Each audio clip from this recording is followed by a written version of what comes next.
안녕하세요, 청필주입니다. 오늘 말씀드릴 주제는 초보 창업자들이 할 수 있는 외식업의 미래라고 지어봤어요. 초보자라면은 음식 가격을 좀 비싸게 받아야 된다, 뭐 이렇게 좀 부제를 좀 지어봤는데 제 개인적인 뇌피셜입니다. 재미삼아 좀 봐주셨으면 좋겠어요. 예전 영상에서도 얘기했지만 가락시장에 횟집이 모여있는 몰이 있잖아요. 그곳에서 가장 인기 있는 상차림 식당이 한정식 분위기로 다 만들어놓은 상차림 식당이었어요. 가락시장에서 싸고 맛있는 횟감을 고르려고 많은 사람들이 가긴 합니다. 하지만 상차림 식당 하면은 전부 왠지 뭐 비좁고 위생적으로도 문제가 있는 집 같고 싸긴 하지만 왠지 대접은 못 받는 느낌이 나요. 근데 그곳은 평수도 90평이고요. 손님들 사이에서도 파티션을 줘가지고 마치 고급진 한정식에 앉아있는 듯한 느낌을 주다 보니까 이게 대박을 친 거예요. 상차림 식당의 혁신이었던 거죠. 그곳 말고도 압구정동에 새로 생겼던 그 즉석 떡볶이집은 당시에 해놓은 스타일로는 이건 완전히 그냥 패밀리 레스토랑 빕스급이었어요. 패밀리 레스토랑 같은 데 먹는 그 즉석 떡볶이가 당시에 그곳을 호령했습니다. 우리는 고정관념을 좀 버릴 필요가 있습니다. 가심비에 대해서 일전에 제가 얘기를 해본 적이 있지만 가심비의 또 다른 전략은 그동안 느껴보지 못했던 그 경험치에 대한 감정? 그 감정을 제공하는 데 있어요. 그동안 느껴보지 못한 감정, 이게 사실 핵포인트예요. 가격을 비싸게 팔아도 응당 지불할 수 있는 가치가 거기에 있는 겁니다. 여기는 순대를 와인과 함께 파는 곳이에요. 함경도식 순대를 고급진 플래터에 담고 그것도 얇게 펴가지고 나오는데 양만 따지자면 성인 한 명도 배부르기 힘들어 보입니다. 하지만 이 집은 수요 미식회에도 나온 맛집이에요. 그리고 순대와 와인을 함께 묶어가지고 예약 안 하면 먹지도 못합니다. 흑순대, 백순대, 머릿고기 얇게 점이고 살라미도 하나 얹어가지고 28,000원 받아요. 이 순대를 만들기 위한 노고를 잊어서는 안 되지만 순대가 앞으로 가야 될 길을 보여주는 거죠. 순대를 떡볶이 국물에 찍어가지고 길거리에 서서 먹은 경험만 있지 이렇게 먹은 경험은 없을 거예요. 그리고 이 경험은 정말 새롭죠. 병천 순대, 아우네 순대, 함경도 순대 이렇게 부를 게 아니라 이 정도면은 이태리 순대, 불란서 순대 이렇게 불러야 될 판이에요. 국밥도 할 수 있습니다. 함경도식 이태리 국밥, 이게 말인지 막걸리인지 모르겠죠. 어쨌든 그렇다고 치자고요. 이태리 레스토랑이라고 하는 그런 공간에서 진한 육수를 가지고 만든 국밥을 거기서 주는 거죠. 스페인 수육이라고 이름을 줘도 되잖아요. 그럼 스페인 레스토랑에서 스페인산 돼지고기로 수육을 삶아서 팔 수도 있는 겁니다. 그리고 폼나게 와인이랑 먹는 거죠. 여기는 이태원에서도 뷰 맛집으로 통하는 살선생이라고는 오뎅집이에요. 거꾸로 하면 생선살이죠. 오뎅집이라는 뜻입니다. 저도 자주 갑니다. 이 집 오뎅에 소주 한 잔, 와인 한 잔 하는 사람 정말 많아요. 고급지죠. 탁 트인 서울 야경 보면서 오뎅 먹으면 그거 기분이 묘하거든요. 지금 나오는 이미지는 카프레제처럼 보이지만 어묵입니다. 어묵에 와사비 찍어 먹으면 정말 굿이죠. 순대와 마찬가지로 이거를 만약에 꼬챙이에 껴서 먹으면 몇 입이면 끝날 양을 고급지게 펴서 팔고 있습니다. 양 적다고 뭐라고 하는 사람 없고 이거 하나에 왜 2만원 받냐 뭐라고 하는 사람 없어요. 그냥 맛집인 거예요. 자꾸 가격 싸게 하고 양을 많이 주는 것에만 집착할 필요가 없습니다. 이곳은 제가 종종 얘기했던 성수동에 있는 레스토랑이에요. 성수동 맛집이라고 불리는 곳입니다. 마치 이런 분위기에서는 고급진 스테이크를 먹어야 되는 상황인 거죠. 파스타에 스테이크, 셰프들의 음식이 나올 것 같지만 이곳의 대표 메뉴는 바로 떡볶이예요. 구름 떡볶이라고 불리는 저 떡볶이인데 저 구름이 치즈도 아니고 생크림도 아니고 계란 흰자입니다. 이게 머랭 친 거거든요.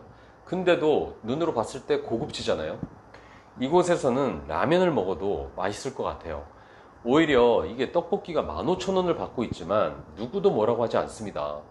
오히려 자신들이 먹어본 떡볶이 중에서 가장 맛있었다고 얘기를 해요.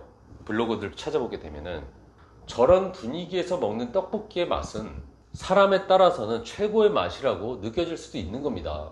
예전에 와이프와 연애할 때 꿈과 희망을 주고 싶어서 화성 전곡항에 있는 요트장을 데리고 간 적이 있어요. 뭐 나중에 나도 이런 요트 살 거야 뭐 이런 허세 부를 수 있는 거잖아요. 쥐뿔도 없을 때는 뭔 말을 못 하겠습니까. 어쨌든 그 요트장에 가가지고 가장 비싼 요트를 한번 태워주려고 기다렸다가 그 비싼 요트에 들어갔단 말이에요.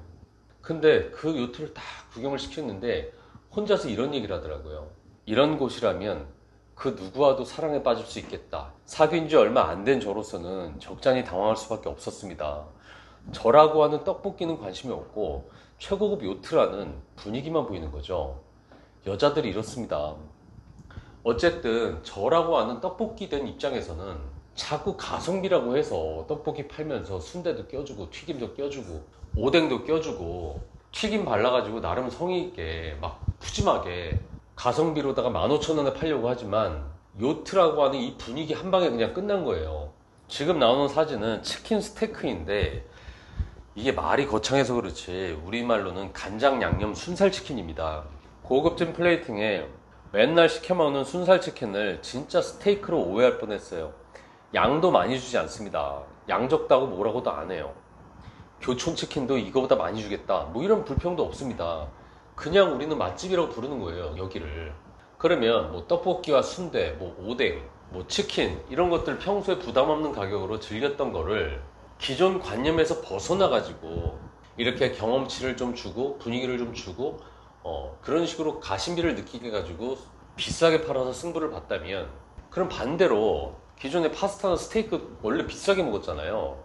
평소에 좀 비싸게 먹었던 음식들은 기존 관념에서 벗어나서 어떻게 가심비로 승부를 해야 될까요? 바로 이 메뉴판이 그 스테이크집의 미래입니다. 분식집에서 분식집 분위기에서 스테이크를 먹는 거고 포장마차에서 파스타를 파는 거예요. 소주와 소맥과 어울리는 스테이크와 파스타. 왜 포장마차에는 맨날 닭똥집과 닭발, 홍합탕만 있는 겁니까? 스테이크, 봉골레 파스타, 크림 소스가 소주에 얼마나 잘 어울리는데요. 안주는 고급진데 인테리어 비용은 싸고 수수한 네온 간판 하나로 허름한 포장마차에서 스테이크와 파스타에 소주 한잔하러 오는 사람들로 여기는 항상 북적입니다. 투자비가 별로 안 들어가고 셰프를 쓰지 않으니까 고정비를 낮출 수가 있잖아요. 그럼 가성비 있는 메뉴 가격이 되고요. 파스타 살이 그거 까짓 거 얼마나 한다고 그냥 파스타 면을 무한 리필 줘버려도 됩니다. 이 가격에 투자한 것도 없고 임대료도 쌀 거고 셰프도 안 들어가서 인건비도 많이 안 들어가니까 푸짐하게 줄 수 있잖아요. 그러면 또 거기에 맞는 가심비가 안 생길 수가 없어요. 평소에 막 이렇게 비싸게 먹었는데 싸게 먹으니까. 근데 우리가 평소 비싸게 먹던 거 되게 많잖아요. 뭐 한우집, 뭐 레스토랑, 뭐 일식집, 뭐 패밀리 레스토랑, 중식 중에서도 좀 하이 클래스? 뭐 이런 것들 다 됩니다. 그리고 이미 요리 실력은 완성되지 않았더라도 고정관념만큼은 없는, 진짜 어떻게 보면 음식도 쉽게 하는 이런 젊은 셰프들의 공습이 시작되었고요. 그들은 이미 굉장히 재미나게 장사하고 있어요. 그저 우리가 여태까지 잘해왔다고 생각하는 그런 고정관념을 가지고 있는 그런 경험치 있는 전문가들이 오히려 이 흐름을 못 따라가고 있는 거예요. 2021년 하반기부터는 이 가심비에 대해서 다시 한번 생각을 해봐야 됩니다. 무작정 여태까지 해왔던 그런 스타일이 아니라 그 고정관념에서 벗어나서 가심비를 생각한 이 크로스오버 전략을 반드시 생각해야지만이 이 초보 창업자들이 앞으로 이 변화하는 이 시장에서 살아남을 수가 있습니다. 그러니까 무조건 내가 초보자니까 뭐 무조건 가성비를 준다 이런 게 아니라 좀 전략적으로 그곳에 온 손님들, 그곳에 온 사람들이 새로움을 느낄 수 있는 뭔가를 계속 연구를 하면서 한다면은 단순히 막 내 마진 쥐어짜면서 하는 게 아니라 훨씬 더 재미지게 장사를 하실 수 있으니까 이 점 염두에 두고 창업 준비하셨으면 좋겠습니다. 창업에 관련된 초보 창업자들을 위한 영상들은 창풀TV에 남기지만 창업 중수 이상, 실제 창업과 관련된 뭐 다양한 사례나 이런 조금 더 수준 높은 영상들은 창풀 비즈니스 TV라고 제가 따로 만들었거든요. 그러니까 그곳에 오셔서 그 채널도 구독과 좋아요 눌러주시고요. 많이 사랑해 주셨으면 좋겠습니다. 누차 말씀드리지만 이렇게 영상을 보고서 영상으로만 끝내지 마시고 창풀 카페에 또 오셔서 다양한 사례들로 이렇게 하고 있는 선배 창업가들이 많으니까요. 같이 소통하시면서 창업 준비 하셨으면 좋겠습니다. 이상 창풀직이었습니다.